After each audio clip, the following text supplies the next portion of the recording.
Greetings, parents. Mr. Evans here with you today to give you your message and updates for the week.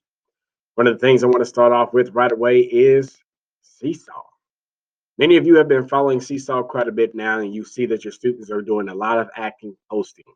We are now at a point now where the students are posting at least 2 to 3 items per day. So if you're starting to see that your particular student isn't posting at least 2 to 3 items per day, well, that is a sure tell sign for you is that there is something that they're more than likely not getting done. I will be giving phone calls out and be rotating through those phone numbers to get into you. And when I call you and I talk to you, that'll be one of the things I converse with you about is whether or not your student is completing all the work for quarter 2.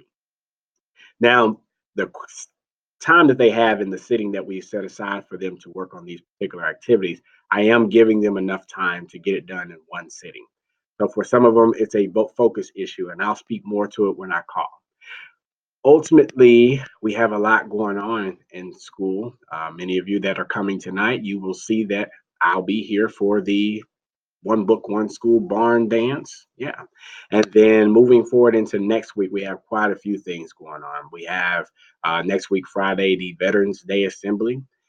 We also have a Spirit Week with United Way that kicks off on Monday, the celebration of William Southern.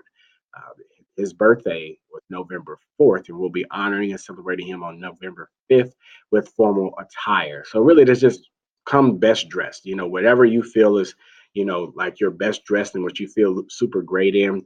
That's what we're asking students to put on and wear to show respect for the man that they claim to be a really great man of the community and a gentleman, upstanding man that a lot of people went to for advice. And so we want to showcase that, hey, we have character in which we can compose ourselves and be people who others go to for advice. Additionally, for next week, we also have Grandparents Night, which is Thursday. So if there's any grandparents out there that want to come meet Mr. Evans and do some activities with their grandchildren, I welcome you to come with open arms and just kind of get relaxed in our atmosphere of our classroom and do some fun activities and hopefully send you on your way with the book fair. Be able to stop and grab some books, which I believe opens up officially next week, Monday. I believe they'll open up the book fair. We do have computer on Monday, so many of your students may have an opportunity to purchase books on Monday. If not, then it starts on Tuesday. But I know the items and everything like that is already here, and Miss Pitcher and Miss Lesnick have already started to set up for the book fair. So there's going to be a unique opportunity next week for your students to put some books in their hands. One of the key things I've been sharing with them about reading is finding their passion, finding what interests them. And we had a conversation about reading for entertainment. Your students are at the point now where they should be reading for entertainment. They should find something that they really genuinely like and care about and sit down and spend about 30 to 45 minutes on that particular task reading it every single day. And if they really truly enjoy it, they won't mind spending 30 minutes, 45 minutes on it because it's something that they care about, something that's important to them. And they will do everything they can to understand exactly what they're consuming.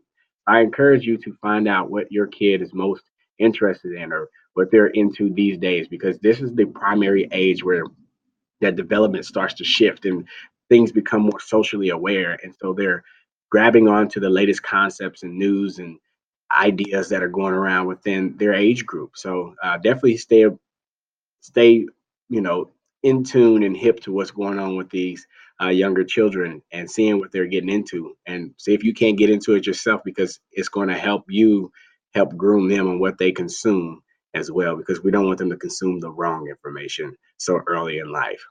Additionally, along with that, I want to share with you the, um, oh goodness, it slipped my mind. Well, with that being said, that means I've said enough. Well, we'll go ahead and call it a week. I look forward to talking to many of you on the phone next week. I'll be reaching out and we'll be talking about those things that your students are progressing on and some of the things that they're struggling with. You'll also see my comments on a lot of their stuff as I'll be busy commenting this evening, this weekend, and throughout the week. So have a wonderful weekend. I know I will certainly try my best to, and I'll see you next week.